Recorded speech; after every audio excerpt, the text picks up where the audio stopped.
गौतम बुद्ध और देवदत्त की कहानी बौद्ध धर्म के इतिहास में एक महत्वपूर्ण और जटिल अध्याय है। ये कहानी हमें करुणा, ईर्ष्या और मानवीय स्वभाव की गहराइयों को समझने में मदद करती है। पारिवारिक संबंध।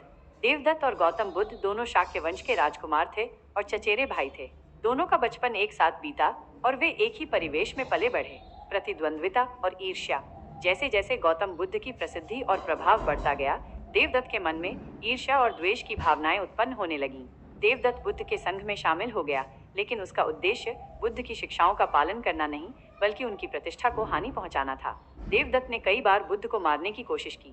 जैसे कि एक बार जब बुद्ध एक पहाड़ी के नीचे से गुजर रहे थे, तो देवदत्त ने ऊपर से एक बड़ा पत्थर गिरा दिया। पत्थर बुद्ध को सीधे नहीं लगा, लेकिन उनके पैर में चोट आई।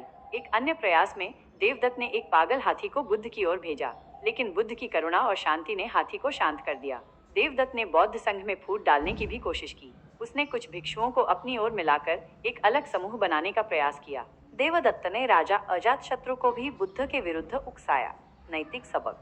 देवदत्त की कहानी हमें ये सिखाती है कि ईर्ष्या और द्वेष कितनी विनाशकारी भावनाएं हो सकती हैं। ये कहानी हमें ये भी बताती है कि करुणा और शांति हमेशा हिंसा और द्वेष पर विजय प्राप्त करते हैं। ये कहानी बुद्ध द्वारा बताए गए मध्यम मार्ग का भी वर्णन करती है। जहाँ देवदत्त कठोर नियमों का समर्थन करते थे, बुद्ध ने मध्यम मार्ग का समर्थन किया।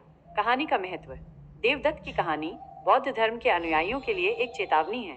ये कहानी हमें ये याद दिलाती है कि हमें हमेशा अपने मन को नकारात्मक भावनाओं से बचाना चाहिए। ये कहानी हमें ये भी सिखाती है कि हमें हमेशा करुणा और शांति का मार्ग अपनाना चाहिए।